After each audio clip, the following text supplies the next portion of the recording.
प्यारे भक्त बंधुओं, भक्ति में लीन रहना ही एक सच्चे भक्त की पहचान है। जो व्यक्ति भगवान शिव की भक्ति को अपने हृदय में स्थान दे लेता है, उसे वर्षों की कठोर तपस्या करने की आवश्यकता नहीं पड़ती। केवल एक सच्चे मन से सुनी गई कथा ही भगवान शिव को प्रसन्न करने के लिए पर्याप्त होती है। ऐसे ही भक्तों पर महादेव की विशेष कृपा सदा बनी रहती है। भक्त बंधुओं, आज के समय में बहुत से लोग इस कथा को पूरा नहीं सुन पाते, क्योंकि उनके पास ना तो कथा सुनने का समय होता है और ना ही शिव नाम का जप करने का। वे दिन रात केवल धन कमाने में लगे रहते हैं। लेकिन भक्त बंधुओं, वह दिन अवश्य आता है जब मनुष्य के हाथ खाली रह जाते हैं। धन, वैभव और माया सब यहीं रह जाते हैं। उस समय यदि कुछ साथ चलता है तो केवल शिव शिव शिव का नाम। इसीलिए मुझे आप पर पूरा विश्वास है कि आप इस कथा को अधूरा नहीं छोड़ेंगे। आप पूरे मन और श्रद्धा से इसे अंत तक सुनेंगे और भगवान शिव का अमूल्य आशीर्वाद प्राप्त करेंगे। लेकिन भक्त बंधुओं, गरुड़ पुराण में कहा गया है कि जो भक्त किसी पवित्र कथा को बीच में छोड़ देता है, वह अनजाने में भी अपने जीवन का सबसे बड़ा पाप कर बैठता है। इसलिए कथा आरंभ करने से पहले आप सभी भक्त बंधुओं से निवेदन है, टिप्पणी में हर हर महादेव अवश्य लिखें, ताकि शिव नाम के जप के साथ इस पावन कथा का शुभारंभ हो सके। आइए भक्त बंधुओं, अब पूरे ध्यान और श्रद्धा के साथ इस शिव कथा का आरंभ करते हैं। प्राचीन भारत के हृदय स्थल में हिमालय की शीतल चोटियों से निकलने वाली पुण्य सलिला नदी के तट पर धर्मपुरी नामक एक अनुपम राज्य स्थित था।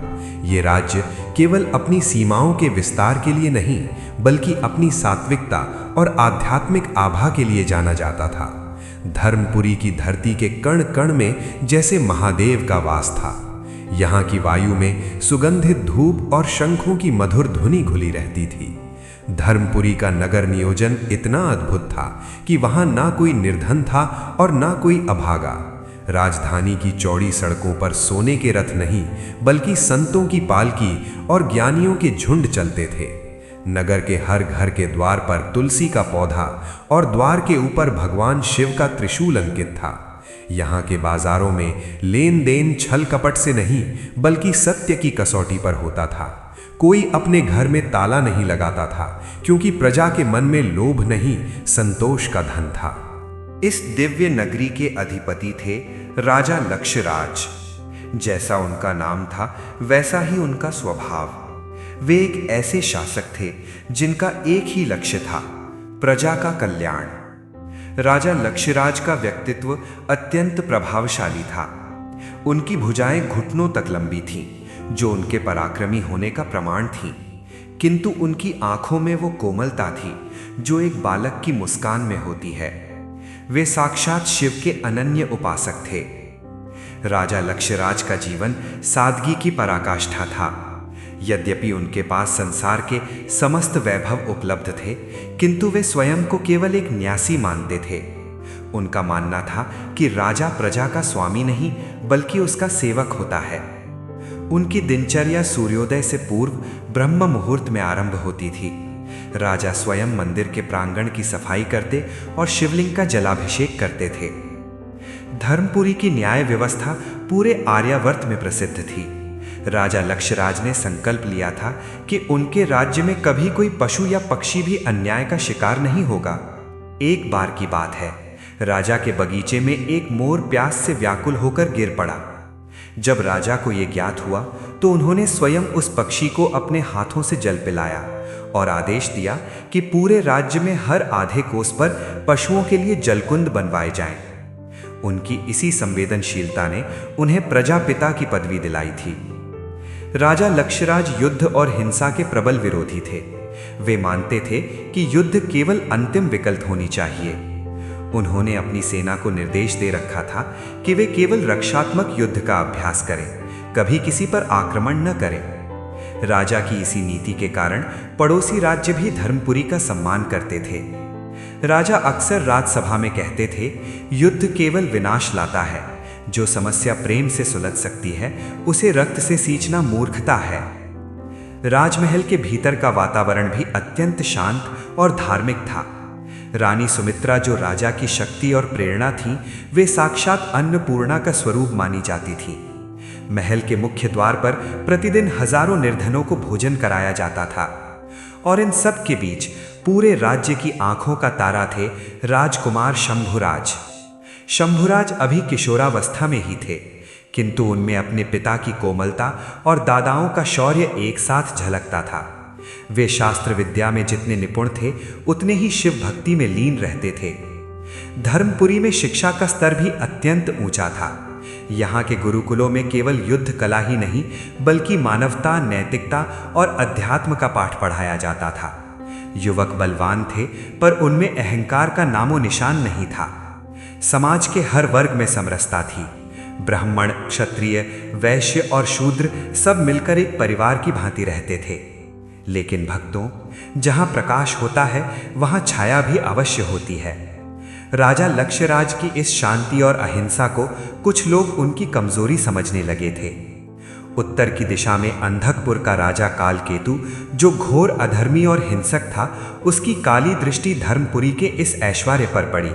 कालकेतु का शरीर विशाल था, उसकी आंखें सदैव क्रोध से रक्त के समान लाल रहती थीं, और उसके हृदय में दया के स्थान पर केवल सत्ता की भूख थी। वह साक्षात अधर्म का प्रतीक था। उसका मानना था कि इस संसार में केवल शक्तिशाली को ही जीने का अधिकार है, और शांति केवल निर्बलों का विलाप है।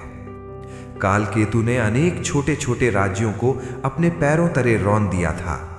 उसकी सेना में ऐसे बर्बर योद्धा थे जो युद्ध को उत्सव मानते थे और रक्तपात को अपनी उपलब्धि। कालकेतु की सभा में कोई ऋषि या ज्ञानी नहीं होते थे, बल्कि वहां केवल कुटिल तांत्रिक और क्रूर सेनापति बैठते थे। कालकेतु स्वयं भी तामसी शक्तियों का उपासक था। उसने अपनी आसुरी शक्तियों के बल पर ऐसी मायावी विद्याएं सीखी थीं, जिनसे वह युद्ध के मैदान में कृत्रिम आंधी और भयानक अंधकार उत्पन्न कर सकता था। उसके पास अंधक नाम का एक विशाल रथ था, जिसे देखकर शत्रुओं के हृदय कांप जाते थे। एक दिन कालकेतु अपनी ऊंची मीनार पर खड़ा होकर धर्मपुरी की ओर देख रहा था। उसे धर्मपुरी की सुख शांति और राजा लक्षराज की यश गाथा से अत्यंत ईर्ष्या थी। उसने अपने प्रधान सेनापति अट्टहास को बुलाया। अट्टहास का नाम इसलिए पड़ा था क्योंकि वह किसी निर्दोष की हत्या करने के बाद जोर जोर से हंसता था। कालकेतु ने गरजते हुए कहा, अट्टहास, देखो उस धर्मपुरी को। सुना है वहां का राजा लक्षराज अब बूढ़ा हो गया है और तलवार उठाना भूल चुका है। वह अपनी प्रजा को शांति और अहिंसा का पाठ पढ़ा रहा है। क्या तुम्हें नहीं लगता कि ऐसी कायरतापूर्ण शांति को मिटा देना चाहिए? मुझे वह उपजाऊ भूमि और वहां का अपार वैभव चाहिए। मैं धर्मपुरी के हर शिवलिंग को खंडित करना चाहता हूं और वहां के मंदिरों की घंटियों को सदा के लिए मौन कर देना चाहता हूं। अट्टहास कुटिलता से हंसा और बोला, महाराज, लक्षराज कोई राजा नहीं, वह तो एक सन्यासी है जो गलती से सिंहासन पर बैठ गया है। उसकी सेना अब खेती करती है और उसके सैनिक तलवारों की जगह हल चलाते हैं। हमें बस एक बार प्रहार करना है, वह राज्य ताश के पत्तों की भांति ढह जाएगा। उसकी अहिंसा ही उसकी सबसे बड़ी शत्रु बनेगी। कालकेतु ने तुरंत अपनी विशाल सेना को कूच करने का आदेश दिया। हजारों हाथी, घोड़े और पैदल सैनिक धर्मपुरी की ओर बढ़ चले। कालकेतु की सेना जिधर से भी गुजरी, वहां केवल विनाश के पद चिन्ह छूट गए। उसने मार्ग में पड़ने वाले छोटे गांवों को जलाकर राख कर दिया। स्त्रियों का अपमान किया गया और बच्चों को अनाथ कर दिया गया। कालकेतु का उद्देश्य केवल भूमि जीतना नहीं था, वह धर्म के उस गढ़ को पूरी तरह नष्ट करना चाहता था जहां महादेव का नाम लिया जाता था। इधर धर्मपुरी के सीमावर्ती गांवों से सूचनाएं आने लगी। शरणार्थी अपनी जान बचाकर राजधानी की ओर भागने लगे। उनके फटे हाल और आंखों में जमा खौफ देखकर राजधानी के लोग सिहर उठे। जब ये सूचना राजा लक्षराज तक पहुंची तो वे अपने कक्ष में ध्यानमग्न थे। सूचना मिलते ही राजा का संवेदनशील हृदय दहल उठा। वे यह विश्वास ही नहीं कर पा रहे थे कि कोई बिना किसी कारण के इतनी क्रूरता कैसे कर सकता है। राजा लक्षराज ने तुरंत आपातकालीन सभा बुलाई। सभा में महामंत्री सेनापति वीर सिंह और राजकुमार शंभुराज उपस्थित थे। सेनापति वीर सिंह ने क्रोधित होकर कहा, महाराज, कालकेतु की सेना हमारी सीमाओं को लांघ चुकी है। उसने वीरपुर जैसे शांत गांवों को शमशान बना दिया है। अब शांति का समय बीत चुका है। हमें अपनी सेना को रणभूमि में उतारना होगा। परंतु राजा लक्षराज के मन में अब भी वही कोमलता थी। उन्होंने कहा, सेनापति, युद्ध अंतिम विकल्प होना चाहिए। शायद कालकेतु को कोई गलतफहमी हुई हो। मैं उसके पास संधि का दूत भेजूंगा। यदि वह शांति से मान जाए तो हजारों सैनिकों के प्राण बच जाएंगे। युवा राजकुमार शंभुराज ने अपने पिता की ओर देखा। उनके चेहरे पर असहमति का भाव था।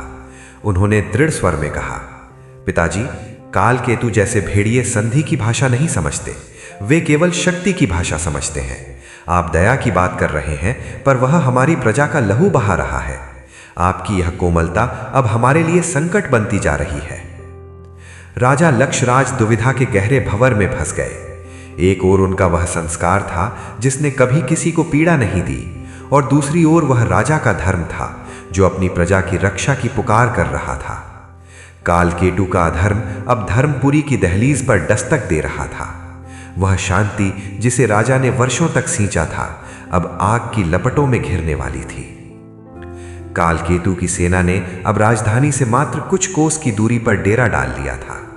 रात के अंधेरे में उन शत्रुओं की मशालें दूर से ऐसी लग रही थीं मानो साक्षात मृत्यु की आंखें चमक रही हों। अधर्म का पदचाप अब स्पष्ट सुनाई दे रहा था, और धर्मपुरी का भविष्य अब महादेव के हाथ में था। कालकेतु की सेना धर्मपुरी की राजधानी के अत्यंत निकट पहुंच चुकी थी। नगर के भीतर भय का वातावरण था, पर राजा लक्षराज के मन में अब भी आशा की एक क्षीण किरण शेष थी। वे नहीं चाहते थे कि धर्मपुरी की इस पवित्र माटी पर रक्त की एक भी बूंद गिरे।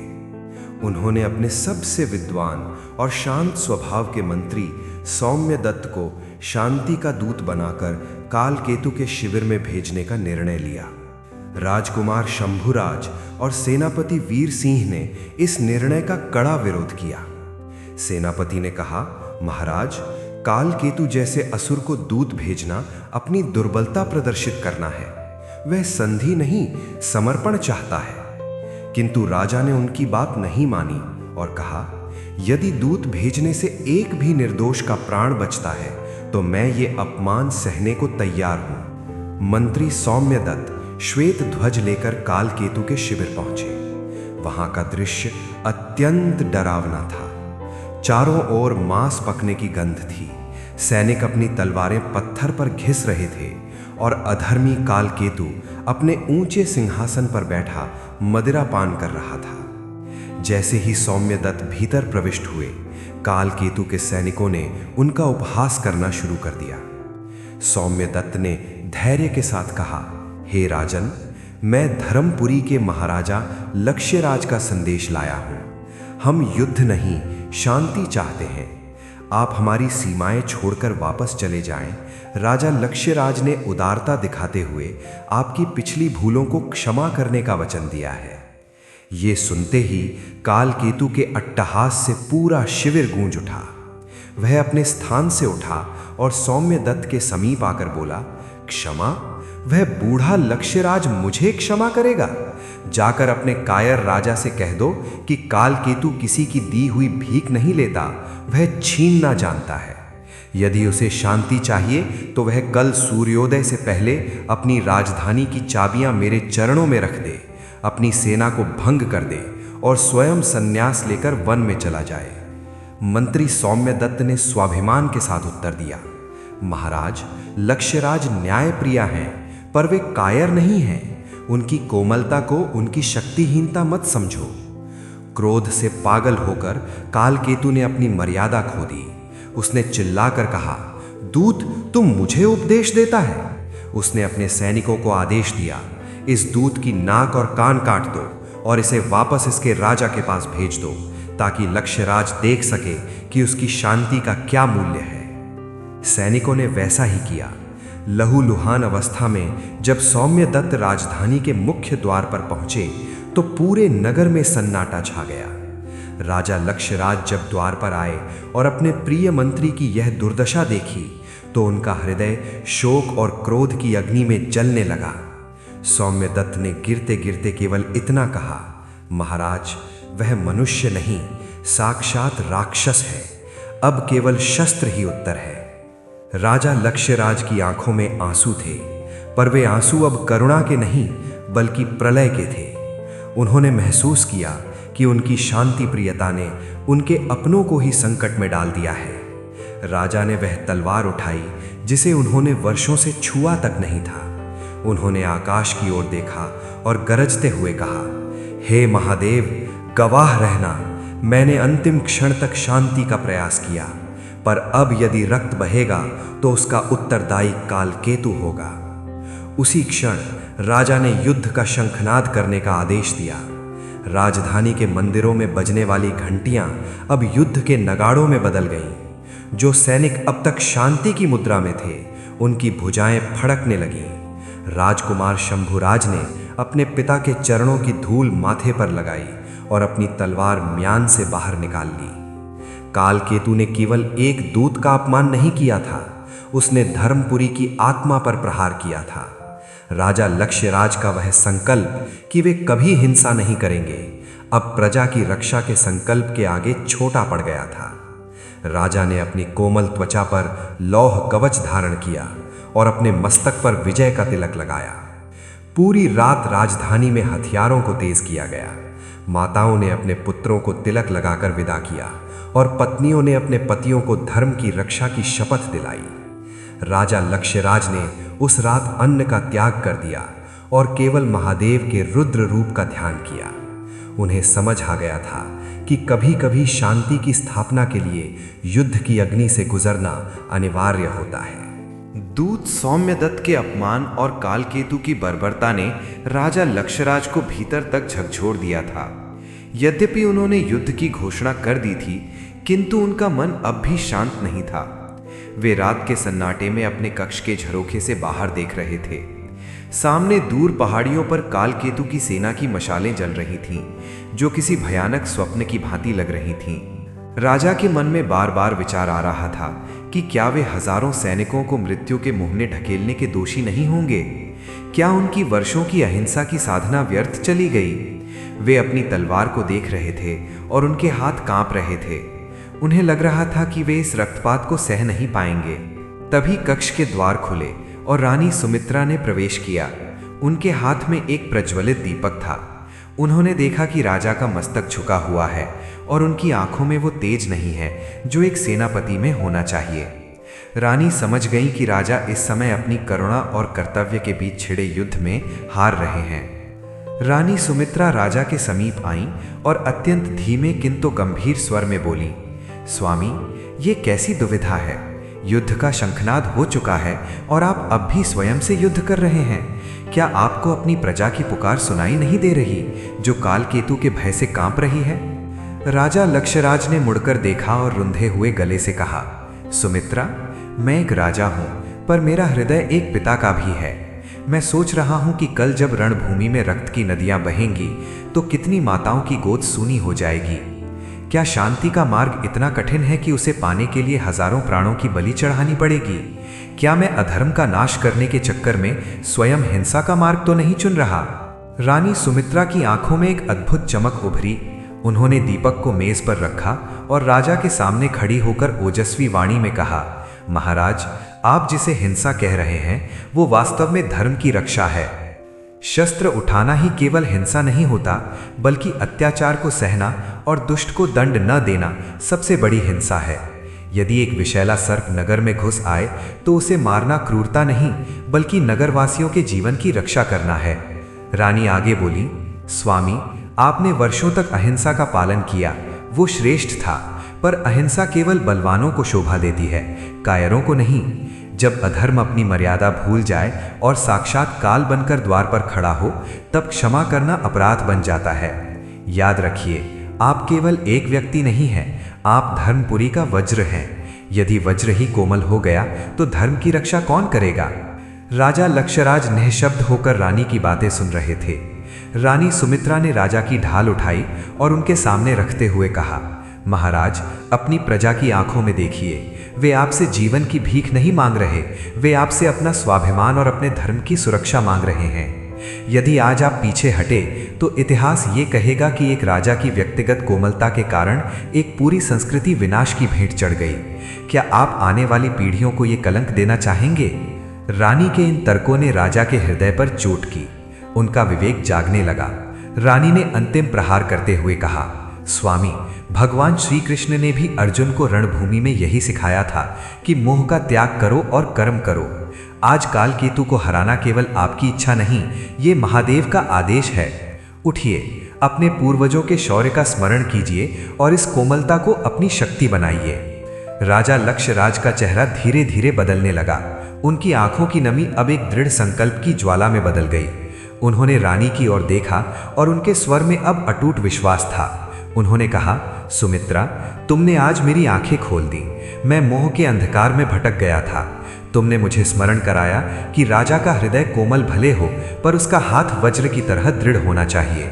मैं वचन देता हूं कि अब मेरी तलवार तभी म्यान में जाएगी जब अधर्म का समूल नाश हो जाएगा। राजा ने उसी क्षण अपने सेनापति को बुलवाया और आदेश दिया कि सेना की हर टुकड़ी को रुद्र व्यूह के लिए तैयार किया जाए। रानी सुमित्रा ने स्वयं राजा का कवच कसा और उनके मस्तक पर केसरिया तिलक लगाया। महल के भीतर अब चिंता के स्थान पर उत्साह ने ले लिया था।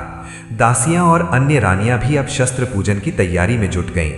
रानी के उस ओजस्वी बोध ने न केवल राजा को बल्कि पूरी राजधानी को एक नई ऊर्जा से भर दिया। अब कोई भयभीत नहीं था। सब महादेव के न्याय के प्रति आश्वस्त थे। राजा लक्षराज अब एक शांति दूत नहीं बल्कि धर्म रक्षक के रूप में उभर चुके थे। रानी सुमित्रा के ओजस्वी शब्दों ने राजा लक्षराज के भीतर के योद्धा को तो जगा दिया था, परंतु राजा का हृदय अब भी एक अंतिम उत्तर की प्रतीक्षा में था। वे जानते थे कि काल केतु के पास केवल विशाल सेना नहीं बल्कि काली शक्तियों का बल भी है। आधी रात का समय था। पूरी राजधानी निद्रा में मग्न थी, पर राजा लक्षराज चुपचाप महल के गुप्त मार्ग से बाहर निकले। वे नगर से दूर पहाड़ी पर स्थित उस प्राचीन शिवालय की ओर चल पड़े, जहां के बारे में कहा जाता था कि वहां की मूर्तियां साक्षात बोलती हैं। चारों ओर घना अंधकार था। केवल झींगुरों की आवाज और दूर गीदड़ों का रुदन सुनाई दे रहा था। राजा नंगे पैर पथरीले रास्तों पर चलते रहे। उनके मन में केवल एक ही धुन थी, महादेव का दर्शन। जब वे मंदिर पहुंचे तो वहां का वातावरण अत्यंत रहस्यमयी था। मंदिर के भीतर एक छोटा सा घी का दीपक जल रहा था, जिसकी मंद रोशनी में शिवलिंग से नीली आभा निकल रही थी। राजा लक्षराज शिवलिंग के सामने दंडवत लेट गए और फूट फूट कर रोने लगे। उन्होंने अपने आंसुओं से महादेव के चरणों को पखारते हुए कहा, हे त्रिकालदर्शी, हे मृत्युंजय, कल का सूर्य रक्त की लालिमा लेकर आएगा। मैं अपनी प्रजा को बचाने के लिए शस्त्र उठा रहा हूं, पर क्या ये मेरा अहंकार है या मेरा धर्म? मुझे मार्ग दिखाओ प्रभु। क्या काल केतु की उस काली शक्ति का सामना मेरा सत्य कर पाएगा? काफी देर तक सन्नाटा छाया रहा। अचानक मंदिर के भीतर चंदन और भस्म की एक तीव्र सुगंध फैल गई। हवा के एक झोंके ने मंदिर के भारी किवाड़ों को खोल दिया। राजा ने आंखें खोलकर देखा तो उनके सामने एक वृद्ध साधु बैठे थे। उनके शरीर पर भस्म लगी थी, गले में रुद्राक्ष की मालाएं थीं और उनकी आंखें अंगारे की तरह चमक रही थीं। राजा ने उन्हें प्रणाम किया। साधु ने अपनी गंभीर और गूंजती हुई आवाज में कहा, उठो लक्षराज, डरो मत। तुम यहां न्याय मांगने आए हो या विजय? राजा ने हाथ जोड़कर कहा, महाराज, मुझे विजय नहीं, धर्म की रक्षा चाहिए। काल केतु निर्दोषों का लहू बहा रहा है। मैं भयभीत हूं कि कहीं मेरी सेना उस आसुरी शक्ति के आगे ढह ना जाए। साधु जोर से हंसे। उनकी हंसी मंदिर की दीवारों से टकराकर गूंज उठी। वत्स, शक्ति कभी संख्या में नहीं, संकल्प में होती है। काल केतु ने प्रकृति के विरुद्ध जाकर शक्तियां अर्जित की हैं, और जो प्रकृति के विरुद्ध है उसका अंत निश्चित है। सुनो, कल जब तुम रणभूमि में उतरोगे तो अपने साथ शस्त्रों के अलावा एक और चीज लेकर जाना, शून्यता। जब तुम ये भूल जाओगे कि मैं लड़ रहा हूं, तब महादेव का त्रिशूल तुम्हारी भुजाओं में उतर आएगा। साधु ने अपनी झोली से मुट्ठी भर भस्म निकाली और उसे राजा की ओर बढ़ाया। ये लो, ये साधारण राख नहीं, साक्षात महाकाल का सुरक्षा कवच है। इसे अपने मस्तक पर और अपने वीर पुत्र शंभुराज के ललाट पर लगाना। जब तक ये भस्म तुम्हारे मस्तक पर है, संसार की कोई भी मायावी शक्ति तुम्हें स्पर्श नहीं कर पाएगी। जाओ और याद रखना, शिव केवल कैलाश पर नहीं, उस योद्धा की तलवार में भी है जो सत्य के लिए लड़ता है। राजा लक्षराज ने जैसे ही वो भस्म अपने माथे पर लगाई, उन्हें अपने भीतर बिजली जैसी ऊर्जा महसूस हुई। उनका सारा मानसिक बोझ, सारा डर और सारी थकावट क्षण भर में मिट गई। जब उन्होंने पुनः सिर झुकाकर साधु के पैर छूने चाहे तो वहां कोई नहीं था। मंदिर में पहले जैसा सन्नाटा छा गया था, पर अब दीपक की लौ स्थिर थी और राजा का मन हिमालय जैसा अडिग। राजा उस पहाड़ी से नीचे उतरे तो उनकी चाल में एक नया आत्मविश्वास था। वे अब एक व्याकुल राजा नहीं, बल्कि एक शिव अंश लग रहे थे। शिविर में वापस लौटकर उन्होंने राजकुमार शंभुराज को जगाया। राजकुमार अपने पिता के चेहरे पर वो दिव्य तेज देखकर चकित रह गए। पिताजी, शंभुराज ने कहा, आपकी आंखों में आज साक्षात रुद्र की ज्वाला दिख रही है। राजा ने मुस्कुराकर वो दिव्य भस्म शंभुराज के माथे पर लगाई और कहा, पुत्र, अब चिंता का त्याग करो। कल युद्ध नहीं बल्कि अधर्म का यज्ञ होगा और हम उस यज्ञ की आहुति काल केतु के अहंकार से देंगे। स्वयं महादेव हमारे साथ हैं। पूरी रात राजा और राजकुमार ने जागकर युद्ध की अंतिम रणनीति बनाई। अब राजा के मन में रक्तपात का भय नहीं था, बल्कि धर्म की पुनर्स्थापना का उत्साह था। उन्होंने अनुभव किया कि कभी-कभी विध्वंस ही सृजन का आधार होता है। आकाश में तारे अब विदा ले रहे थे और पूर्व की दिशा में भोर की पहली किरण फूटने वाली थी। ये वो किरण थी जो धर्मपुरी के भाग्य का नया सूर्य उगाने वाली थी। शिवालय की उस रात ने राजा लक्षराज को सत्य और शक्ति का वो गुप्त रहस्य समझा दिया था, जिसे संसार के बड़े बड़े योद्धा कभी नहीं समझ पाते। वो रहस्य था पूर्ण समर्पण। भक्तों, महादेव का आशीर्वाद अब धर्मपुरी की सेना के साथ था। भोर की पहली किरण अभी धरती पर उतरी भी नहीं थी कि धर्मपुरी की विशाल सेना राजधानी के मुख्य द्वार से बाहर निकल चुकी थी। कुरुक्षेत्र के उस विशाल मैदान में, जहां वर्षों से केवल शांति का संगीत गूंजता था, आज वहां धूल का गुबार और घोड़ों की टापें सुनाई दे रही थीं। एक और धर्मपुरी की सेना खड़ी थी, जिसके सफेद ध्वजों पर नीले रंग का त्रिशूल अंकित था, और दूसरी ओर काल केतु की काली सेना थी, जो किसी हिंसक सागर की भांति उमड़ रही थी। राजा लक्षराज अपने ऊंचे सफेद अश्व पर सवार होकर सेना की अग्रिम पंक्ति में खड़े थे। उनके मस्तक पर शिवालय की वो दिव्य भस्म चमक रही थी, जो उन्हें संसार के किसी भी अस्त्र से अभेद्य बना रही थी। उनके दाहिनी ओर राजकुमार शंभुराज थे, जिनका किशोर चेहरा आज एक प्रौढ़ योद्धा की भांति दृढ़ था। उनकी आंखों में अपने पिता के प्रति सम्मान और अपनी भूमि के प्रति प्रेम की चमक थी। मैदान के दूसरी ओर से काल केतु का भयानक रथ आगे बढ़ा। उसके रथ में काले और खूंखार घोड़े जुते थे। काल केतु ने अपनी विशाल गदा हवा में लहराई और अट्टहास करते हुए चिल्लाया, लक्षराज, अभी भी समय है, मेरे चरणों में गिर जाओ। देखो मेरी इस असीम सेना को, जो तुम्हारी इस छोटी सी सैन्य टुकड़ी को चींटियों की तरह कुचल देगी। तुम्हारी शांति आज तुम्हारी कब्र बनेगी। राजा लक्षराज ने काल केतु की बातों का कोई उत्तर नहीं दिया। उन्होंने केवल अपनी म्यान से अपनी पुश्तैनी तलवार धर्म रक्षिणी निकाली। जैसे ही तलवार बाहर निकली, उसकी चमक से शत्रुओं की आंखें चौंधिया गईं। राजा ने शंख उठाकर फूंका। पांचजन्य जैसा वो भयानक शंखनाद हुआ, जिसकी गूंज मीलों दूर तक सुनाई दी। ये केवल युद्ध का संकेत नहीं था, ये अधर्म के विरुद्ध धर्म की गर्जना थी। शंख की ध्वनि समाप्त होते ही राजा ने ऊंचे स्वर में कहा, हर हर महादेव। पूरी सेना ने एक साथ इस जयघोष को दोहराया। ऐसा लगा मानो पहाड़ आपस में टकरा रहे हों। धर्मपुरी की सेना वीर भोग्या वसुंधरा के मंत्र के साथ शत्रु पर टूट पड़ी। युद्ध का आरंभ अत्यंत भीषण था। कालकेतु के घुड़सवारों ने बाणों की वर्षा की, पर राजा लक्ष्यराज की सेना ने अपनी ढालों को आपस में जोड़कर एक अभेद्य दीवार बना ली। राजकुमार शंभुराज ने अपनी फुर्ती का परिचय देते हुए शत्रु की पहली पंक्ति को चीर दिया। उन्होंने अपने धनुष से ऐसे बाण छोड़े कि कालकेतु के अग्रिम सेनापति धराशायी हो गए। शंभुराज की वीरता देख धर्मपुरी के सैनिकों का उत्साह दोगुना हो गया। राजा लक्ष्यराज स्वयं साक्षात रुद्र का रूप धारण कर चुके थे। उनकी तलवार जिधर भी घूमती वहां शत्रु सैनिकों के सिर कट कर गिर जाते। जो राजा कल तक किसी को पीड़ा देने से डरता था, आज वो धर्म की वेदी पर असुरों की बलि चढ़ा रहा था। कालकेतु के सेनापति अट्टहास ने अपने हाथियों की टुकड़ी को आगे बढ़ाया। विशाल हाथियों ने धर्मपुरी के पैदल सैनिकों को कुचलना शुरू कर दिया। ये देख मैदान में हाहाकार मच गया। तभी राजा लक्ष्यराज ने अपने अश्व को एड़ लगाई और बिजली की गति से हाथियों के झुंड के बीच पहुंच गए।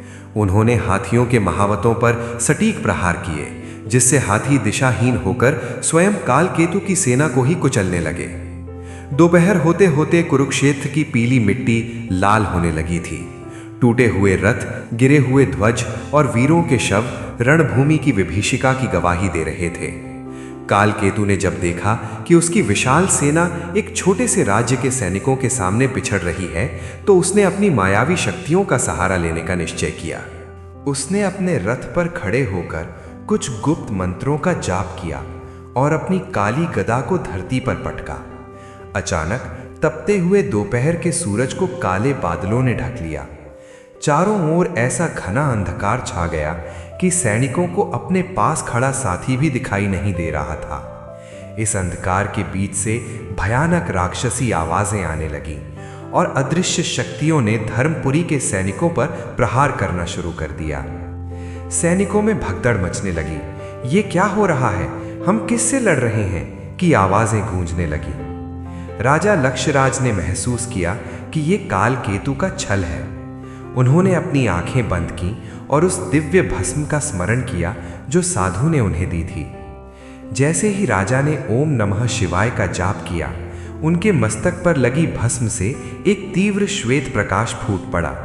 वो प्रकाश इतना शक्तिशाली था कि उसने कालकेतु के उस कृत्रिम अंधकार को पल भर में चीर दिया। प्रकाश के फैलते ही धर्मपुरी के सैनिकों ने देखा कि शत्रु के मायावी राक्षस केवल धुएं की परछाइयां थे, जो प्रकाश पड़ते ही गायब हो गए। धोखेबाज कालकेतु! राजा लक्ष्यराज की गर्जना गूंजी। तेरी माया महादेव के प्रकाश के सामने टिक नहीं पाएगी। सैनिकों, आक्रमण करो! पुनः युद्ध शुरू हुआ, पर अब धर्मपुरी की सेना अधिक वेग के साथ लड़ रही थी। शंभुराज ने कालकेतु के मुख्य सेनापति अट्टहास को ललकारा और दोनों के बीच द्वंद्व युद्ध छिड़ गया। तलवारों के टकराने से चिंगारियां निकल रही थीं। अंततः शंभुराज ने एक चपलता दिखाई और अट्टहास की भुजा काट दी। अट्टहास चीखता हुआ रणभूमि से भाग निकला। प्रथम दिन का युद्ध समाप्त होने को था। सूरज डूबने लगा था, पर कालकेतु के हृदय में प्रतिशोध की अग्नि और अधिक धधक उठी थी। वो समझ गया था कि लक्ष्यराज को हराना इतना सरल नहीं है। उसने मन ही मन एक अत्यंत कुटिल योजना बनाई, जो अगले दिन के युद्ध का आधार बनने वाली थी। शंख बजने के साथ पहले दिन का युद्ध रुका। दोनों सेनाएं अपने शिविरों की ओर लौटी। राजा लक्ष्यराज ने अपने घायल सैनिकों की स्वयं सेवा की और उनके घावों पर पट्टी बांधी। वे जानते थे कि ये तो केवल आरंभ है, असली परीक्षा तो अभी शेष है। युद्ध के दूसरे दिन का सूर्य उदय हुआ तो आकाश में पक्षियों के कलरव के स्थान पर शस्त्रों की झंकार गूंज रही थी। कालकेतु पहले दिन की पराजय से तिलमिला उठा था। उसने अपनी सेना को सर्प व्यूह में व्यवस्थित किया था, जिसका उद्देश्य धर्मपुरी की सेना को चारों ओर से घेरकर नष्ट करना था। राजा लक्ष्यराज ने स्थिति को भांप लिया और अपनी सेना को अर्धचंद्र व्यूह बनाने का आदेश दिया। आज के युद्ध के नायक थे राजकुमार शंभुराज। मात्र 18 वर्ष की आयु, पर उनके हाथ में जब तलवार आती थी तो ऐसा लगता था मानो साक्षात कार्तिकेय युद्ध के मैदान में उतर आए हों। शंभुराज ने अपने पिता से आज्ञा मांगी, पिताजी, आज सेना के अग्रिम भाग का नेतृत्व मैं करूंगा। आप मध्य में रहकर पूरी सेना का संचालन करें। राजा ने गर्व के साथ अपने पुत्र को अनुमति दी। शंभुराज अपने काले अश्व पर सवार होकर शत्रु सेना के भीतर बिजली की गति से घुसे। उनकी गति इतनी तीव्र थी कि कालकेतु के धनुर्धारी निशाना साधने से पहले ही धराशाही हो रहे थे। शंभुराज केवल तलवार ही नहीं बल्कि युद्ध कौशल के हर अंग में निपुण थे। उन्होंने देखा कि कालकेतु के 3 प्रमुख सेनापति अर्थात धुंध, कपाल और विकराल एक साथ धर्मपुरी के सैनिकों का संहार कर रहे हैं। शंभुराज ने ललकारते हुए कहा, अधर्मियों, निहत्थों पर वार करना वीरता नहीं है। यदि साहस है तो लक्ष्यराज के पुत्र का सामना करो। यह सुनकर वे तीनों सेनापति शंभुराज की ओर झपटे। धुंध ने अपनी भारी गदा से प्रहार किया, पर शंभुराज ने अपने अश्व को चपलता से घुमाया और गदा धरती में धंस गई। उसी क्षण शंभुराज ने अपनी तलवार के एक ही प्रहार से धुंध का मस्तक धड़ से अलग कर दिया। ये देख कपाल और विकराल भयभीत हो गए, पर पीछे हटना उनके स्वभाव में नहीं था। उन दोनों ने एक साथ शंभुराज पर बाणों की वर्षा की। शंभुराज ने अपनी ढाल से बाणों को रोका और अपने तरकश से अग्नि बाण निकाला। जैसे ही उन्होंने बाण छोड़ा, वो आकाश में ज्वाला बनकर फैला और कपाल के रथ को भस्म कर दिया। शत्रु सेना में हाहाकार मच गया। साधारण सैनिक सोचने लगे कि क्या ये राजकुमार कोई देवता है। इधर कालकेतु अपने ऊंचे सिंहासन से ये सब देख रहा था। उसका चेहरा क्रोध से काला पड़ गया था। उसने अट्टहास से कहा, ये बालक मेरी सेना का मनोबल तोड़ रहा है। जाओ, अपनी मायावी बटालियन को भेज दो। इसे सीधे बल से नहीं बल्कि छल से मारना होगा। शंभुराज अब शत्रु सेना के मध्य तक पहुंच चुके थे। अचानक उनके चारों ओर घना धुआं छा गया। धुएं के भीतर से हजारों की संख्या में नकली शंभुराज दिखाई देने लगे। धर्मपुरी के सैनिक भ्रमित हो गए कि असली राजकुमार कौन है। ये कालकेतु की छाया माया थी। शंभुराज ने महसूस किया कि उनकी आंखें जल रही हैं और उनका अश्व भी घबरा रहा है। उसी क्षण शंभुराज को अपने पिता के शब्द याद आए, जब मार्ग न दिखे तो अपनी अंतरात्मा की पुकार सुनो। शंभुराज ने अपनी आंखें बंद की और महादेव का ध्यान किया।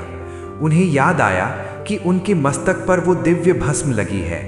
जैसे ही उन्होंने अपने ललाट को स्पर्श किया, उनकी बंद आंखों के सामने एक दिव्य ज्योति प्रकट हुई, जिसने सारी मायावी परछाइयों को मिटाकर केवल असली शत्रु को दिखा दिया। शंभुराज ने अपनी तलवार घुमाई और विकराल के सीने के पार कर दी। शत्रु के तीनों प्रधान सेनापति अब समाप्त हो चुके थे। सेनापति वीर सिंह ने जब ये देखा तो उन्होंने अपनी सेना को अंतिम प्रहार का संकेत दिया। धर्मपुरी के सैनिक जय शंभुराज के नारे लगाते हुए शत्रु पर टूट पड़े। कालकेतु की सेना अब पीछे हटने लगी थी। शंभुराज की वीरता ने धर्मपुरी की जीत लगभग सुनिश्चित कर दी थी। सूर्यास्त के समय जब शंख बजा तो मैदान में केवल धर्मपुरी के जयकारे थे। राजा लक्ष्यराज ने दौड़कर अपने पुत्र को गले लगा लिया। उनकी आंखों में गर्व के आंसू थे। उन्होंने कहा, पुत्र, आज तुमने सिद्ध कर दिया कि धर्म की रक्षा के लिए केवल अनुभव नहीं बल्कि शुद्ध हृदय और साहस की आवश्यकता होती है। परंतु भक्तों, ये विजय अभी पूर्ण नहीं थी। कालकेतु ने हार नहीं मानी थी। वो अपने शिविर में गुप्त तांत्रिक अनुष्ठान कर रहा था। वो जानता था कि जब तक शंभुराज जीवित है वो धर्मपुरी को नहीं जीत सकता।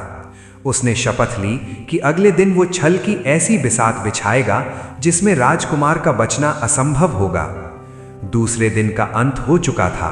शिविरों में मशालें जल रही थीं। शंभुराज अपनी तलवार साफ कर रहे थे। अनभिज्ञ की आने वाला कल उनके जीवन की सबसे कठिन परीक्षा लेकर आने वाला था। वीरता की ये गाथा अब एक ऐसे मोड़ पर थी जहां त्याग और बलिदान की नई परिभाषा लिखी जाने वाली थी। युद्ध के तीसरे दिन की सुबह कुछ भिन्न थी। आकाश में सूरज तो उगा था, पर उसकी किरणों में वो गर्माहट नहीं थी। हवा में एक अजीब सी सड़न और भारीपन था। कालकेतु समझ चुका था कि लक्ष्यराज की सेना को वीरता से हराना असंभव है, क्योंकि उनके साथ महादेव का आशीर्वाद है। इसलिए उस रात उसने अपने शिविर के गुप्त कक्ष में एक तामसी अनुष्ठान पूर्ण किया था। जैसे ही युद्ध का तीसरा प्रहार आरंभ हुआ, कालकेतु अपने विशाल काले रथ पर सवार होकर रणभूमि के मध्य में आया। उसके हाथ में एक विचित्र खोपड़ी वाला दंड था। उसने उस दंड को हवा में घुमाया और मंत्रों का बुदबुदाना शुरू किया। देखते ही देखते दोपहर का चमकता हुआ सूरज एक काली छाया से ढकने लगा। ये कोई ग्रहण नहीं था, बल्कि कालकेतु की तिमिरा सुरमाया थी। पूरी रणभूमि में ऐसा अभेद्य अंधकार छा गया कि एक सैनिक को अपने बगल में खड़े साथी का चेहरा भी दिखना बंद हो गया। धर्मपुरी के सैनिक घबरा गए, घोड़े बिदकने लगे और हाथी पागल होकर इधर उधर भागने लगे। इसी अंधकार का लाभ उठाकर कालकेतु की निशाचर सेना सक्रिय हो गई। ये ऐसे योद्धा थे जिन्हें अंधेरे में देखने की शक्ति प्राप्त थी। वे अदृश्य होकर धर्मपुरी के सैनिकों पर पीछे से वार करने लगे। सावधान, शत्रुओं का छल है ये! राजा लक्षराज की गर्जना सुनाई दी, पर अंधकार इतना घना था कि उनकी आवाज दिशाहीन लग रही थी। राजकुमार शंभुराज इस समय सेना के सबसे अग्रिम भाग में थे। उन्होंने अनुभव किया कि उनके चारों ओर से ठंडी और डरावनी हवाएं चल रही हैं। अचानक उन्हें अपने कानों में अपने पिता की कराहने की आवाज सुनाई दी। पुत्र शंभु, बचाओ मुझे! कालकेतु ने मुझे घेर लिया है। शंभुराज का कोमल हृदय दहल उठा। वे ये भूल गए कि ये एक मायावी जाल हो सकता है। पिताजी, मैं आ रहा हूं, कहकर उन्होंने अपने अश्व को उस दिशा में मोड़ दिया जहां से आवाज आ रही थी। सेनापति वीर सिंह ने उन्हें रोकना चाहा, पर शंभुराज अंधकार को चीरते हुए बहुत दूर निकल गए। यही कालकेतु की योजना थी। उसने शंभुराज को मुख्य सेना से अलग कर दिया था। जैसे ही शंभुराज एक निर्जन ढलान पर पहुंचे, वो आवाज अचानक बंद हो गई। वहां न राजा लक्षराज थे और न ही कोई सैनिक। चारों ओर केवल ऊंची चट्टानें थीं। अचानक कालकेतु का अट्टहास गूंजा। मूर्ख बालक, तूने सोचा कि तू अपनी इस नन्ही सी तलवार से मुझे जीत लेगा? देख, तू अब मेरे चक्रव्यूह में अकेला है। अंधकार के बीच से मशालें जली और शंभुराज ने देखा कि वे हजारों शत्रुओं से घिरे हुए हैं। कालकेतु ने उन पर सीधे प्रहार करने के बजाय अपने मायावी यंत्र अंधक का प्रयोग किया। इस यंत्र से ऐसी ध्वनि तरंगें निकलती थीं जो मनुष्य के मस्तिष्क को सुन्न कर देती थीं। शंभुराज को अपना सिर फटने जैसा महसूस हुआ। उनकी आंखों के सामने अंधेरा छाने लगा। उधर रणभूमि के मुख्य भाग में राजा लक्षराज व्याकुल हो उठे। उन्होंने महसूस किया कि उनका पुत्र संकट में है। उन्होंने अपनी आंखें बंद की और उस दिव्य भस्म का आवाहन किया। राजा के मस्तक से एक बार फिर प्रकाश की किरण निकली, जिसने उस कृत्रिम अंधकार को काटना शुरू किया। जैसे जैसे प्रकाश फैला, धर्मपुरी के सैनिकों का साहस बढ़ा, पर राजा ने देखा कि शंभुराज कहीं नहीं थे। शंभु, शंभु! राजा पागलों की तरह पुकारने लगे। इधर शंभुराज अपनी सुध बुध खो रहे थे, पर तभी उनके मस्तक पर लगी वो दिव्य भस्म एक बार फिर जागृत हुई। उस भस्म की शीतलता ने उनके मस्तिष्क के उस भ्रम को तोड़ दिया। शंभुराज ने अपनी तलवार रुद्र शक्ति को कसकर पकड़ा। यद्यपि वे अकेले थे और शत्रु हजारों, पर उनके भीतर अब भय का स्थान महादेव के क्रोध ने ले लिया था। उन्होंने चिल्लाकर कहा, कालकेतु, तूने मुझे धोखे से यहां बुलाया है, पर याद रख, एक शेर अकेला भी हो तो भेड़िए उसका शिकार नहीं कर सकते। आज मैं अपनी मातृभूमि और अपने पिता के सम्मान के लिए लड़ूंगा। शंभुराज ने अकेले ही उस विशाल भीड़ पर प्रहार करना शुरू किया। वो दृश्य अद्भुत और हृदय विदारक था। एक किशोर बालक हजारों के घेरे में अपनी जान की बाजी लगा रहा था। हर प्रहार के साथ वे हर हर महादेव का जय घोष करते। कालकेतु ने देखा कि उसकी सेना शंभुराज के उस प्रचंड रूप से डरकर पीछे हट रही है। अंधकार अब छट रहा था, क्योंकि राजा लक्षराज का प्रकाश बढ़ रहा था। कालकेतु समझ गया कि यदि राजा यहां पहुंच गए तो उसकी सारी योजना विफल हो जाएगी। उसने अपने 7 प्रधान योद्धाओं को आदेश दिया, एक साथ वार करो, इसके प्राण ले लो, इससे पहले कि लक्ष्यराज यहां पहुंचे। भक्तों, वो अंधकार तो छट गया, पर शंभुराज के जीवन पर दुखों के बादल मंडराने लगे थे। 7 योद्धाओं ने एक साथ एक अकेले निहत्थे बालक पर, जिसका धनुष टूट चुका था, प्रहार करना शुरू किया। ये युद्ध के नियमों के विरुद्ध था, पर अधर्मियों के लिए नियम क्या।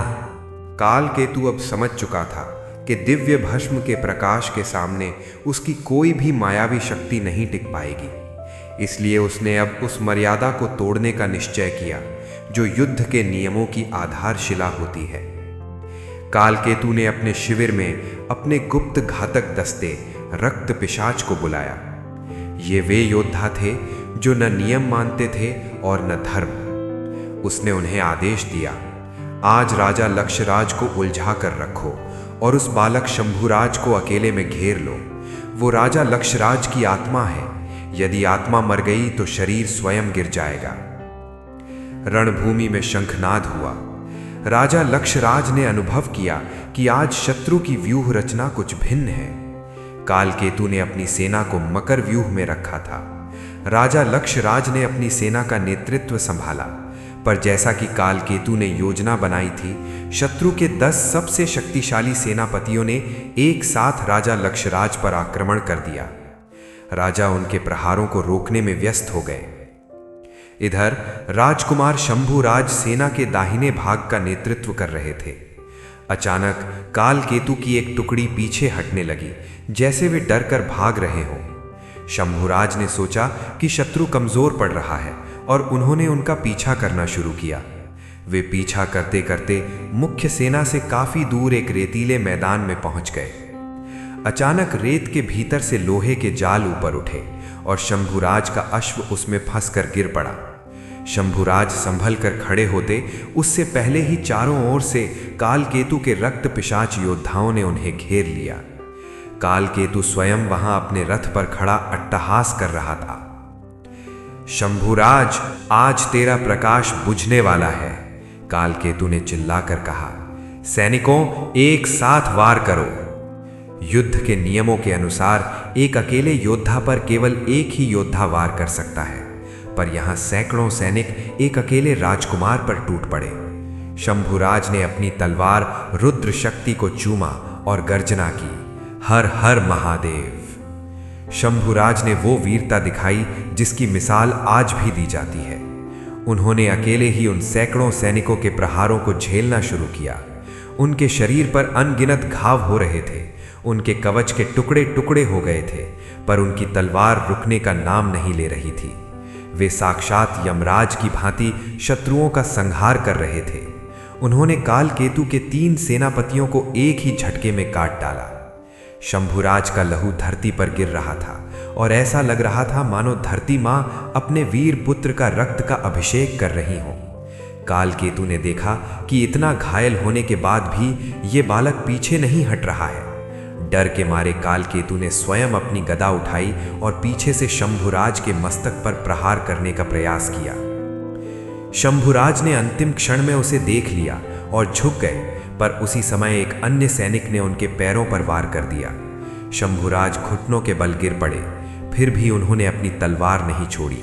घुटनों के बल खड़े होकर भी उन्होंने पास आए शत्रुओं को यमलोक भेज दिया। दूर रणभूमि में राजा लक्ष्यराज को अचानक अपने सीने में एक तीव्र पीड़ा का अनुभव हुआ। उनकी दृष्टि दूर उस रेतीले मैदान की ओर गई जहां धूल का एक भारी गुबार उठा था। उन्होंने देखा कि शंभुराज का झंडा नीचा हो रहा है। शंभु! राजा की चीख ने युद्ध के शोर को दबा दिया। वे सब कुछ छोड़कर पागलों की तरह उस दिशा में दौड़े। सेनापति वीर सिंह और धर्मपुरी के वीर सैनिक भी उनके पीछे भागे, परंतु वहां पहुंचने से पहले ही काल केतु ने अपनी मर्यादा की अंतिम सीमा भी लांघ दी। उसने अपने सैनिकों को आदेश दिया कि वे एक साथ शंभुराज पर बाणों की वर्षा करें। हजारों बाण उस निहत्थे और घायल बालक के शरीर में आकर धंस गए। शंभुराज का शरीर बाणों की शैया बन गया।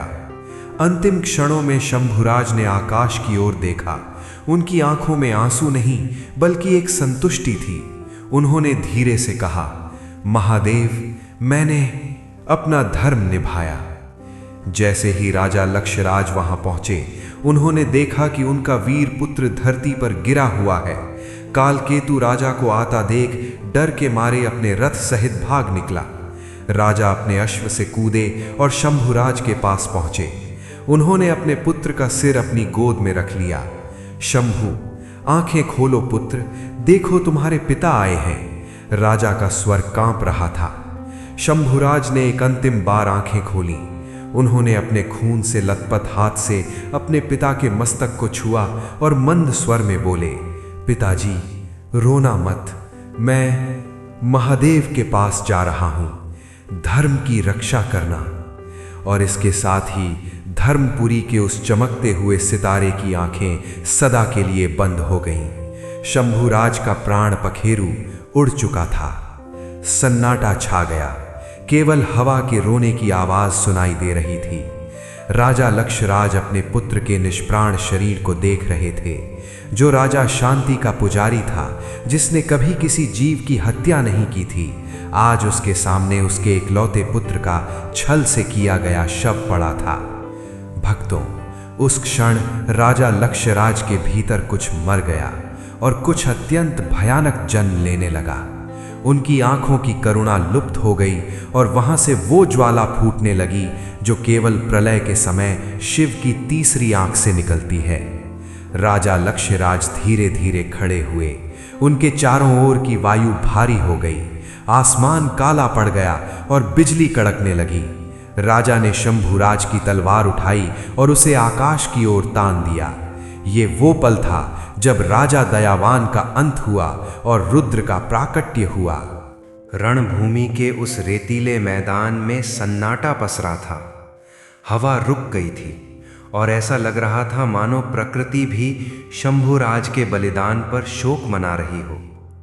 राजा लक्षराज अपने पुत्र के निष्प्राण शरीर को अपनी गोद में लिए पत्थर की मूरत बने बैठे थे।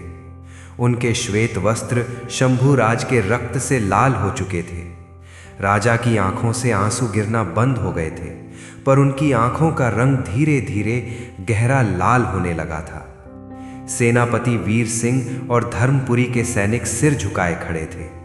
सबके हृदय में एक ही कीस थी, क्या यही धर्म का फल है? तभी दूर से कालकेतु के शिविर से हंसने की आवाजें आईं। कालकेतु अट्टहास कर रहा था कि उसने धर्मपुरी की रीढ़ तोड़ दी है। जैसे ही कालकेतु की हंसी की गूंज राजा के कानों में पड़ी, उनके शरीर में एक सिहरन दौड़ गई। राजा लक्षराज ने धीरे से शंभुराज के सिर को धरती पर रखा और खड़े हुए। उस क्षण राजा के चारों ओर का वातावरण बदलने लगा। उनके मस्तक पर लगी वह दिव्य भस्म अब श्वेत प्रकाश नहीं बल्कि नीली ज्वाला उगलने लगी थी। राजा ने शंभुराज की टूटी हुई तलवार रुद्र शक्ति को हाथ में लिया। जैसे ही उन्होंने उस तलवार को छुआ, वह पुनः जुड़ गई और उसमें से बिजली जैसी कड़क उत्पन्न हुई।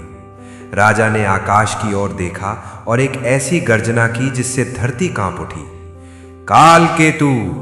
राजा की आवाज में वह शांति नहीं थी बल्कि प्रलय का आह्वान था।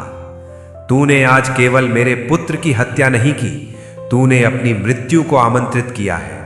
आज महादेव का न्याय केवल शंख से नहीं बल्कि तेरे विनाश से होगा। राजा लक्षराज ने अपने अश्व पर छलांग लगाई। अब वे वह राजा नहीं थे जो युद्ध से डरते थे। आज वे महाकाल के दूत बन चुके थे। उन्होंने अकेले ही कालकेतु की विशाल सेना की ओर अपने अश्व को दौड़ा दिया। सेनापति वीर सिंह ने अपनी सेना को आदेश दिया, आज कोई नियम नहीं, कोई मर्यादा नहीं, आज केवल प्रतिशोध होगा। हर हर महादेव! राजा लक्षराज जब शत्रु सेना के भीतर घुसे तो ऐसा लगा मानो आग का एक गोला घास के ढेर में घुस गया हो। उनके प्रहारों में वह शक्ति थी कि एक ही वार में 7-7 सैनिक कटकर गिर रहे थे। राजा की गति इतनी तीव्र थी कि शत्रु के बाण उन्हें छू तक नहीं पा रहे थे। कालकेतु के रक्त पिशाच योद्धा जिन्होंने शंभुराज को छल से मारा था, वे अब चूहों की भांति छिपने लगे थे। राजा ने उनमें से एक एक को ढूंढकर यमलोक पहुंचाया। जिसे भी राजा की तलवार का स्पर्श मिलता, वो पल भर में भस्म हो जाता। रणभूमि में ऐसा दृश्य पहले कभी नहीं देखा गया था। राजा लक्षराज का वो कोमल चेहरा अब भयानक रुद्र मुख में बदल चुका था। उनके बाल बिखर गए थे और उनकी देह से एक ऐसी ऊर्जा निकल रही थी जिसे सहन करना सामान्य मनुष्यों के बस की बात नहीं थी। कालकेतु ने जब देखा कि उसका पूरा सर्प व्यूह राजा लक्षराज अकेले ही तहस नहस कर रहे हैं, तो वो डर के मारे कांपने लगा। उसने अपने हाथी को पीछे मोड़ना चाहा, पर राजा ने एक विशाल भाला उठाकर फेंका, जिसने हाथी के मस्तक को चीर दिया। कालकेतु धड़ाम से नीचे गिरा। अधर्मी कालकेतु ने चिल्लाकर कहा, सैनिकों, मुझे बचाओ, इस पागल राजा को मार डालो। परंतु कालकेतु के सैनिक स्वयं अपनी जान बचाकर भाग रहे थे। उन्हें लग रहा था कि वे किसी मनुष्य से नहीं, बल्कि स्वयं साक्षात मृत्यु से लड़ रहे हैं। राजा लक्षराज पैदल ही कालकेतु की ओर बढ़ने लगे। उनके हर कदम के साथ धरती पर दरारें पड़ रही थीं। कालकेतु ने अपनी काली माया का अंतिम प्रयोग करना चाहा। उसने हवा में जहरीला धुआं फैलाया, पर राजा ने अपनी तलवार के एक ही घुमाव से उस धुएं को तितर बितर कर दिया। राजा अब कालकेतु के ठीक सामने खड़े थे। लक्षराज, मुझे क्षमा कर दो, कालकेतु गिड़गिड़ाने लगा। मैं तुम्हारा राज्य छोड़ दूंगा, मैं कभी वापस नहीं आऊंगा। राजा लक्षराज ने उसकी ओर देखा। उनकी आंखों में अब कोई दया शेष नहीं थी। क्षमा, राजा का स्वर पाताल की गहराई से आ रहा था। क्षमा वीरों का आभूषण है, पर दुष्टों के लिए केवल दंड ही न्याय है। तूने उस बानक पर 7 लोगों के साथ वार किया था। तूने धर्म की मर्यादा तोड़ी थी। आज तेरा रक्त इस धरती के पाप धोएगा। राजा ने कालकेतु की गर्दन पकड़कर उसे हवा में उठा लिया। कालकेतु की आंखें बाहर निकलने लगी। राजा ने अपनी तलवार उठाई और एक ही प्रहार में उस अधर्मी का अंत कर दिया। कालकेतु का सिर कटकर दूर जा गिरा। जैसे ही कालकेतु का वध हुआ, आकाश से पुष्प वर्षा होने लगी और बादलों के बीच से एक दिव्य गर्जना हुई, साधु साधु। राजा लक्षराज ने तलवार नीचे गिरा दी। कालकेतु का अंत हो चुका था, अधर्म हार चुका था, पर राजा के चेहरे पर विजय की कोई खुशी नहीं थी। वे वापस उसी स्थान पर आए जहां शंभुराज का शव पड़ा था। उनके भीतर का वो रुद्र अब शांत हो चुका था और पुनः एक शोक संतप्त पिता लौट आया था। उन्होंने शंभुराज के सिर को अपनी गोद में लिया और जोर जोर से विलाप करने लगे। पुत्र, देखो, मैंने धर्म की रक्षा की, पर इसकी कीमत बहुत बड़ी चुकानी पड़ी। भक्तों, उस दिन धर्म की जीत तो हुई, पर धर्मपुरी का वो चिराग बुझ गया जिसने पूरे राज्य को रोशन किया था। राजा लक्षराज को अब समझ आया कि संसार में विजय का उत्सव भी कभी कभी आंसुओं के खारेपन से भरा होता है। कालकेतु का वध हो चुका था। उसकी विशाल सेना या तो रणभूमि में ढेर हो चुकी थी या प्राण बचाकर जंगलों की ओर भाग गई थी। धर्मपुरी की सेना ने विजय तो प्राप्त कर ली थी, परंतु इस विजय का मूल्य बहुत भारी था। रणभूमि में चारों ओर शव बिखरे थे, टूटे हुए रथों के ढेर थे और घायल घोड़ों की चीत्कार हवा में गूंज रही थी। राजा लक्षराज, जिनका शरीर कालकेतु के रक्त और धूल से सना था, अभी भी अपने पुत्र शंभुराज के पार्थिव शरीर के पास बैठे थे। उन्होंने अपनी तलवार धर्मरक्षिणी को धरती में गाड़ दिया था। उनके चेहरे पर वो रौद्र रूप अब विलीन हो चुका था और उसका स्थान एक गहरी रिक्तता ने ले लिया था। सेनापति वीर सिंह ने पास आकर धीमे स्वर में कहा, महाराज, अधर्म का नाश हुआ, कालकेतु मारा गया। अब हमें राजधानी लौटकर विजय उत्सव मनाना चाहिए। राजा ने धीरे से अपना सिर उठाया। उनकी आंखों में विजय की चमक नहीं, बल्कि शमशान जैसी शांति थी। उन्होंने टूटे हुए स्वर में कहा, सेनापति, कैसा उत्सव? किसके लिए उत्सव? क्या ये विजय उन माताओं की सूनी गोद भर पाएगी जिनके पुत्र आज इस माटी में सो गए? क्या काल केतु का रक्त मेरे शंभू के प्राण वापस ला सकता है? राजा के इन शब्दों ने पूरी सेना को मौन कर दिया। सैनिकों ने अपनी तलवारें नीचे झुका ली। राजा लक्षराज ने अनुभव किया कि जिस साम्राज्य और जिस मान मर्यादा के लिए मनुष्य लड़ता है वो अंततः मिट्टी ही है। उन्होंने महसूस किया कि उन्होंने काल केतु को तो मार दिया, पर उस प्रक्रिया में उन्होंने अपना सब कुछ खो दिया। उसी शाम रणभूमि के मध्य में ही राजकुमार शंभूराज का अंतिम संस्कार करने का निर्णय लिया गया। राजा ने स्वयं अपने हाथों से चंदन की लकड़ियां चुनी। पूरी सेना अश्रुपूरित नेत्रों से खड़ी थी। जब राजा ने अपने इकलौते पुत्र की चिता को अग्नि दी तो आकाश में एक अलौकिक गर्जना हुई और बिजली कड़की। ऐसा लगा मानो स्वयं महादेव ने अपने प्रिय भक्त का स्वागत किया हो। चिता की लपटों को देखते हुए राजा लक्षराज के भीतर एक नई चेतना जागी। उन्हें उस पहाड़ी मंदिर वाले साधु के शब्द याद आए, संसार एक माया है लक्षराज, केवल कर्म ही सत्य है। राजा को समझ आया कि उनका इस धरती पर जो उद्देश्य था वो पूर्ण हो चुका था। उन्होंने धर्म की रक्षा की, अधर्म का नाश किया और अपनी प्रजा को एक निष्कलंक भविष्य दिया। अगले दिन जब सेना धर्मपुरी की ओर लौटी तो राजधानी का दृश्य देखने लायक था। नगरवासियों ने फूलों की वर्षा तो की, पर उनके चेहरों पर दुख की छाया थी। रानी सुमित्रा राजमहल के द्वार पर खड़ी थीं। जब उन्होंने राजा को अकेले और पुत्र विहीन लौटते देखा तो उनकी आंखों से एक भी आंसू नहीं गिरा। वे साक्षात एक तपस्विनी की भांति स्थिर खड़ी रही। राजा ने रानी के समीप जाकर अपना श्रेष्ठत्राण कवच उनके चरणों में रख दिया। सुमित्रा, मैं धर्म को बचा लाया पर तुम्हारे अंश को खो दिया, मुझे क्षमा कर दो। रानी सुमित्रा ने राजा का हाथ थामकर उन्हें उठाया और शांत स्वर में कहा, महाराज, आपने एक पिता के मोह को हराकर एक राजा का धर्म निभाया है। शंभूराज मरा नहीं है, वो इस देश की माटी में अमर हो गया है। उसने अपनी हड्डियों से धर्म का महल बनाया है। आप शोक न करें बल्कि गर्व करें। परंतु राजा लक्षराज का मन अब राजपाट में नहीं लग रहा था। उन्हें महलों की सुख सुविधाएं अब कांटों की तरह चुभने लगी थी। उन्हें हर ओर शंभूराज की हंसी सुनाई देती और हर दीवार पर काल केतु के साथ हुआ वो भीषण युद्ध दिखाई देता। राजा ने निर्णय लिया कि वे अब इस राज्य को एक योग्य उत्तराधिकारी महामंत्री के संरक्षण में सौंपकर महादेव की शरण में जाएंगे। उन्होंने अपनी प्रजा को संबोधित करते हुए कहा, मेरे प्यारे देशवासियों, मेरा कर्तव्य यहाँ समाप्त होता है। मैंने आपको भय से मुक्ति दिलाई है, अब मैं स्वयं से मुक्ति चाहता हूँ। याद रखना, शांति सबसे बड़ा धन है, पर उस शांति के लिए कभी कभी युद्ध अनिवार्य होता है। राजा ने अपने राजकीय वस्त्र त्याग दिए और केवल एक भगवा वस्त्र धारण किया। उन्होंने अपने माथे पर वही दिव्य भस्म लगाई और हाथ में एक कमंडल और लाठी लेकर महल से बाहर निकल पड़े। प्रजा रो रही थी, मंत्री गिड़गिड़ा रहे थे, पर राजा लक्षराज के कदम अब रुकने वाले नहीं थे। भक्तों, वो राजा जिसने हजारों के बीच रहकर शासन किया था, आज एकांत की खोज में निकल पड़ा था।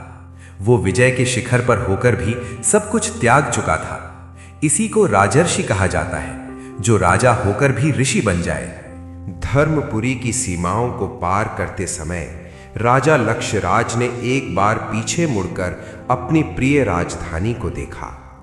वही गलियां जहां कभी शंभूराज के घोड़े की टापें सुनाई देती थीं, आज मौन थी। प्रजा की आंखों में आंसू थे, पर राजा के मन में अब केवल महादेव का ध्यान था। उन्होंने अपने राजसी आभूषण और मुकुट को एक निर्जन स्थान पर रख दिया, जैसे कोई सर्प अपनी पुरानी केंचुल त्याग देता है। राजा लक्षराज ने हिमालय की दुर्गम गुफाओं की ओर रुख किया। वे अब राजा नहीं बल्कि लक्ष्य योगी बन चुके थे। उनके हाथों में जो तलवार कभी बिजली की तरह चमकती थी, अब वहां एक लकड़ी का दंड और रुद्राक्ष की माला थी। चलते चलते वे उसी पुराने शिवालय के पास पहुंचे जहां उन्हें युद्ध से पूर्व वह रहस्यमयी साधु मिले थे। वहां पहुंचकर उन्होंने देखा कि मंदिर का वह दीपक आज भी जल रहा था। राजा शिवलिंग के सामने बैठ गए और ध्यान में लीन हो गए। उन्हें अनुभव हुआ कि संसार में जो कुछ भी हुआ, काल केतु का आना, शंभुराज का बलिदान और उनका अपना क्रोध, वह सब एक पूर्व निर्धारित नाटक था। उन्हें बोध हुआ कि शंभुराज कोई साधारण पुत्र नहीं था, बल्कि वह धर्म की रक्षा के लिए आया हुआ एक दिव्य अंश था, जिसने अपना कार्य पूर्ण किया और पुनः परमात्मा में विलीन हो गया। राजा ने अपनी तपस्या के दौरान भोजन और जल का त्याग कर दिया। वे ग्रीष्म की तपती धूप और शीत ऋतु की बर्फबारी में भी अडिग रहे।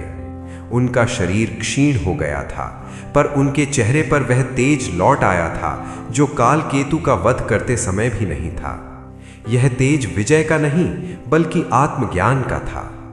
एक रात जब पूर्णिमा का चंद्रमा आकाश के मध्य में था, राजा को एक दिव्य ध्वनि सुनाई दी। वह वैसी ही गंभीर और गूंजती हुई आवाज थी जैसी उस साधु की थी। लक्ष्यराज, तुम क्या खोज रहे हो? तुमने धर्म की रक्षा की, तुमने अधर्म का नाश किया।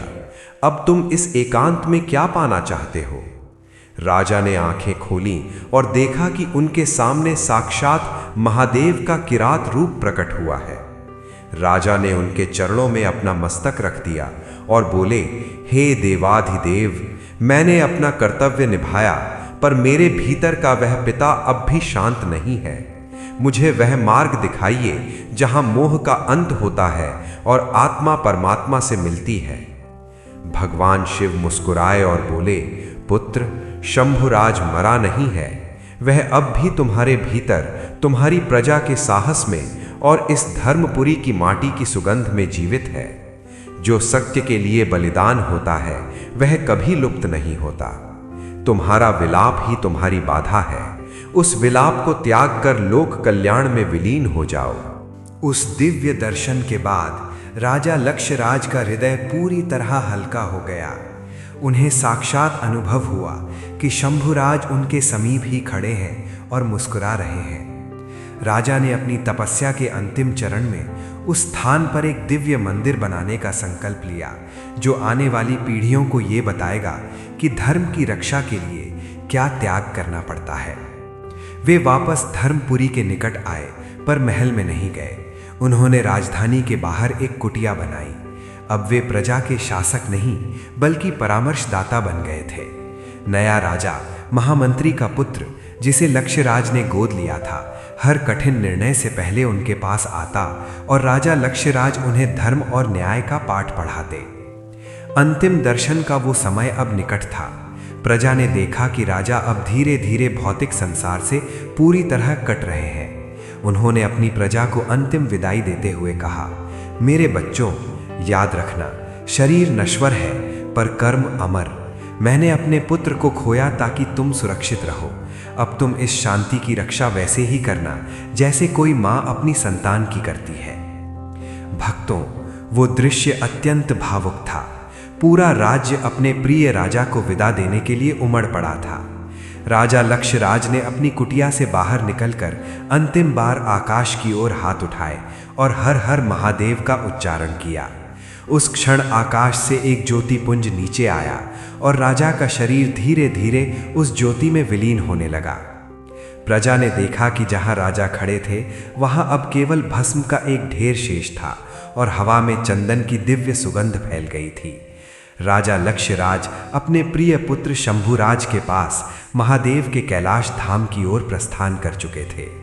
राजा लक्ष्यराज के ज्योतिपुंज में विलीन होने के पश्चात पूरे धर्मपुरी राज्य में एक अलौकिक शांति छा गई। यद्यपि प्रजा अपने प्रिय राजा के जाने से दुखी थी, परंतु उनके मन में ये संतोष था कि उनके राजा ने साक्षात मोक्ष प्राप्त किया है।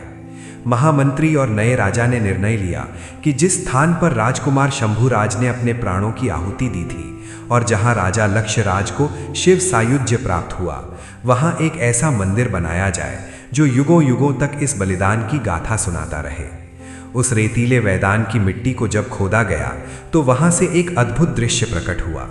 धरती के भीतर से एक विशाल स्वयंभू शिवलिंग प्रकट हुआ, जिसका रंग गहरा नीला था और उस पर प्राकृतिक रूप से एक त्रिशूल की आकृति बनी हुई थी। विद्वान पंडितों ने घोषणा की कि ये साक्षात महादेव का वो रूप है जो शंभुराज की वीरता और लक्ष्यराज की भक्ति से प्रसन्न होकर यहाँ प्रकट हुआ है। मंदिर का निर्माण कार्य आरंभ हुआ। इस मंदिर का नाम रखा गया शंभुएश्वर महादेव मंदिर। ये केवल ईंट और पत्थरों का ढांचा नहीं था, बल्कि धर्मपुरी की प्रजा के प्रेम और श्रद्धा का प्रतीक था। राज्य के हर नागरिक ने, चाहे वो धनी हो या निर्धन, मंदिर के निर्माण में अपना योगदान दिया। कलाकारों ने मंदिर की दीवारों पर राजा लक्षराज के न्याय, रानी सुमित्रा के बोध और राजकुमार शंभुराज के उस महान युद्ध के दृश्यों को सजीव रूप से उकेरा। मंदिर की वास्तुकला ऐसी थी कि सूर्य की पहली किरण सीधे शिवलिंग पर पड़ती थी। मंदिर के गर्भगृह में एक अखंड दीपक प्रज्वलित किया गया, जिसके बारे में मान्यता है कि वो वही ज्योति है जो राजा लक्षराज के विदा होते समय प्रकट हुई थी। मंदिर के चारों ओर एक विशाल सरोवर बनाया गया, जिसका जल इतना पवित्र था कि उसमें स्नान मात्र से मनुष्यों के मानसिक क्लेश दूर होने लगे। स्थापना के दिन एक भव्य उत्सव का आयोजन किया गया। दूर दूर के राज्यों के राजा और ऋषि मुनि इस पावन अवसर के साक्षी बनने आए। जब शिवलिंग की प्राण प्रतिष्ठा हुई तो आकाश से शंखों की ध्वनि सुनाई दी। कहा जाता है कि उस दिन साक्षात नंदी और शिव के गणों ने अदृश्य रूप में उपस्थित होकर पुष्प वर्षा की थी। रानी सुमित्रा, जो अब राजमाता के रूप में एक सन्यासिनी का जीवन व्यतीत कर रही थीं, उन्होंने मंदिर की पहली आरती की। उन्होंने शिवलिंग के चरणों में अपनी आंखों के आंसू अर्पित करते हुए कहा, हे महादेव, आज मेरा पुत्र और मेरे स्वामी दोनों इस रूप में मेरे सामने हैं। ये मंदिर आने वाली पीढ़ियों को सिखाएगा कि अधर्म चाहे कितना भी बलवान क्यों ना हो, सत्य के एक अंश के सामने वो टिक नहीं सकता। शंभुएश्वर महादेव मंदिर की प्रसिद्धि पूरे आर्यावर्त में फैल गई। वो स्थान जो कभी युद्ध की विभीषिका और रक्तपात का साक्षी था, अब शांति और आध्यात्म का केंद्र बन गया था। जो सैनिक युद्ध में घायल हुए थे, वे मंदिर की सेवा में लग गए। वहाँ एक विशाल गुरुकुल और आयुर्वेद केंद्र की स्थापना की गई, जहाँ निःशुल्क शिक्षा और चिकित्सा प्रदान की जाने लगी। वहाँ एक परंपरा आरंभ हुई। हर वर्ष युद्ध की उस पुण्य तिथि पर राज्य का नया राजा मंदिर में आकर अपनी तलवार शिवलिंग के चरणों में रखता और शपथ लेता कि वो अपनी प्रजा की रक्षा के लिए अपने प्राणों की बाजी लगा देगा, पर कभी अन्याय नहीं होने देगा। ये मंदिर धर्मपुरी के लिए एक सुरक्षा कवच बन गया। भक्तों, शंभुएश्वर महादेव मंदिर आज भी हमें ये याद दिलाता है कि बलिदान व्यर्थ नहीं जाता। राजा लक्षराज ने अपनी शांति छोड़ी, शंभुराज ने अपना जीवन छोड़ा और रानी सुमित्रा ने अपना सुहाग और पुत्र छोड़ा, ताकि धर्म जीवित रहे। इस मंदिर की गूंज आज भी हर उस व्यक्ति के हृदय में सुनाई देती है जो अन्याय के विरुद्ध खड़ा होता है। प्यारे भक्त बंधुओं, राजा लक्षराज और वीर शंभुराज के इस पावन चरित्र से हमें ये सीखने को मिलता है कि जीवन में कितनी भी बड़ी विपत्ति आए, हमें डरना नहीं है, क्योंकि जो सच्चे मन से धर्म की राह पर चलता है, उसे अंततः शिव संभाल लेते हैं। इस कथा का सबसे बड़ा सार यही है कि शांति का अर्थ दुर्बलता नहीं होता। एक सच्चा मनुष्य वही है जो कोमल हृदय रखते हुए भी अन्याय के सामने वज्र की तरह कठोर होना जानता है। हमें ये सीखना चाहिए कि विपरीत परिस्थितियों में भी अपने मूल्यों का त्याग नहीं करना चाहिए, परंतु जब अधर्म सीमा लांघने लगे तो अपनी शक्ति का संचय कर उसका दहन करना ही सबसे बड़ा पुण्य है। हमें ये बोध होता है कि संसार की हर कठिनाई एक परीक्षा मात्र है, जहाँ हमारा धैर्य और ईश्वर के प्रति हमारा अटूट विश्वास ही हमारी असली पूंजी होती है। जैसे राजा लक्षराज ने अपने पुत्र को खोकर भी अपना विवेक नहीं खोया और महादेव की शरण में जाकर शांति प्राप्त की, वैसे ही हमें भी अपने दुखों में टूटने के बजाय उन्हें अपनी आध्यात्मिक शक्ति बनाना चाहिए। ये जीवन नश्वर है और यहाँ का सुख दुख केवल एक छाया मात्र है। इसलिए फल की चिंता किए बिना केवल अपने कर्तव्य को सर्वोच्च मानना चाहिए। विश्वास रखिए कि यदि आपका संकल्प शुद्ध है तो स्वयं महाकाल आपके सहायक बनकर खड़े होते हैं। हर संकट के समय ये याद रखिए कि अंत में जीत हमेशा सत्य की ही होती है और जो व्यक्ति अपना सर्वस्व ईश्वर को अर्पित कर देता है उसे संसार का कोई भी भय पराजित नहीं कर सकता।